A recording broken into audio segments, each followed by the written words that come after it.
بسم اللہ الرحمن الرحیم، الصلاۃ والسلام علیکم یا سیدی یا رسول اللہ وعلی آلہ و اصحابہ یا سیدی یا حبیب اللہ۔ جی آج کی حدیث جو ہم نے انالائز کرنی ہے وہ یہ ہے افضل صدقات ان تشبع کابدا جاریہ، اور فرمایا کہ بہترین صدقہ یہ ہے کہ کسی بھوکے کو پیٹ بھر کے سیر ہو کر کھانا کھلانا۔ اب یہاں پر افضل صدقہ کہا، افضل صدقہ کہا کہ کسی مسلمان کو پیٹ بھر کے کھانا کھلانا، تو افضل اس میں تفضیل کا صیغہ ہے۔ ثانی افضل اس پر الف لام بھی نہیں ہے اور صدقات مجرور ہے، تو مجرورات جو ہوتا ہے وہ تو وہی ہے حروف جارہ یا مضاف ہے، تو افضل مضاف ہے اور صدقاتی مضاف ہے، مضاف اور مضاف نے ہو کر مرکب اضافی کا مجموعہ ہو کر یہ بن جائے گا مضاف۔ تو تشبیہ تھا اصل میں، اور فعل مضارع پر جب ان داخل ہو تو اس کو نصب بھی دیتا ہے، یہ لفظی تبدیلی ہے۔ معنی تبدیلی یہ ہے کہ فعل مضارع کے معنی سے اس کو خالی کر لیا جاتا ہے، اس کو مصدری معنی میں کر لیا جاتا ہے کہ سیل کرے، حالانکہ یہاں پر سیل کرتا ہے فعل مضارع، لیکن یہاں پر مصدری معنی میں ترجمہ کرنے کی وجہ کیا ہے کہ اس پر کر دیا، اور جب ان داخل کریں گے تو اس کو مصدری معنی میں کر دے گا۔ اس کے بعد کابدن جو ہے، کابدن کا معنی ہوتا ہے جگر، جاریہ صیغہ صفت ہے اور اس کا معنی ہے بھوکا،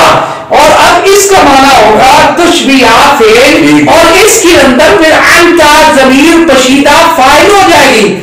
انتا تشبیہ فعل اور انتا ضمیر فاعل، قابدن موصوف اور جارین صفت، موصوف صفت مل کے تشبیہ کا مفعول ہو جائے گا، تو تشبیہ فعل انتا ضمیر فاعل موصوف صفت ہو کر اس کا مفعول، فعل فاعل اور مفعول مل کر جملہ فعلیہ ہو کر مصدر معول کی تغییر میں ہو کر افضل صدقات مبتدا کے لیے خبر، مبتدا اور خبر مل کے جملہ اسمیہ خبریہ ہوا۔ صدقہ یہ ہے کہ تم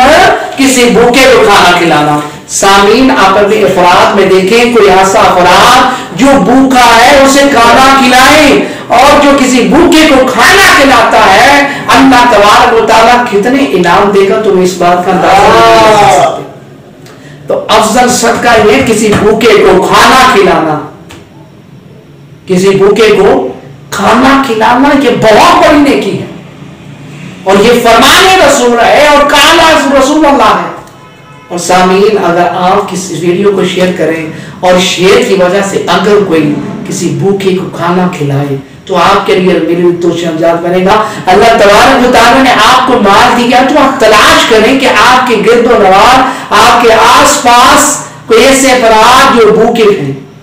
تو اسے کھانا کھلائیں۔ حضور نے فرمایا وہ کامل مسلمان نہیں ہے کہ جو خود پیٹ بھر کے کھانا کھائے اس کا پڑوسی بھوکا سوئے۔ تو آپ اگر آپ کا پڑوسی بھوکا سویا ہے تو آپ اپنے کھانے میں سے اس کو دیں، اور سلام نے یہاں تک کہا کہ جب تم کھانا کھاؤ اور اس کے بعد قیمتی چیزیں استعمال کرو اور پھل کھاؤ تو اس کے چھلکے بھی باہر نہ پھینکو۔ ہمارے ہاں میں تو یہ پھینکے جاتے ہیں، فرمایا اس کی وجوہات یہ ہے کہ غریب کے بچے کے ذہن میں خیال آئے گا کہ کاش ہمارے پاس بھی مال ہوتا تو ہم بھی کھاتے، تو وہ فرمایا اس لیے کہ اس کو باہر نہ پھینکو، اس کو چھپاؤ کہیں جگہ، دور دراز پھینکو، یہ کسی شاپر میں اس کو کالی شاپر یا دیگر میں کس کو چھپا کر پھینکا جائے تاکہ کسی کی نظر نہ پڑے کہ غریب کے دل میں آ گیا کاش ہمارے پاس بھی اتنے پیسے ہوتے ہم بھی کھاتے۔ تو سلام نے تو یہاں تک غریب کی بھی دل جوئی رکھی کہ اس کا دل نہ ٹوٹے، دل نہ دکھے۔ تو آپ کو اللہ نے اتنا مال دیا تو آپ اس کو دیں، اور اگر دیں تو خدا رہا ویڈیو مت بنائیں۔ ہمارے ہاں میں یہ سب سے بڑا بوال ہے، کسی غریب کی مدد کرتے تو سب سے پہلے ہاتھ میں موبائل ہوتا ہے، سب سے پہلے اس کی سیلفی بنائی جاتی ہے، پھر اس کے بعد اس سیلفی کو یوٹیوب اور فیس بک میں اس کی تشہیر کی جاتی ہے۔ کیا یہ ظلم عظیم نہیں؟ اگر آپ اس کی جگہ ہوتے تو آپ کی ویڈیو آتی تو پھر کیا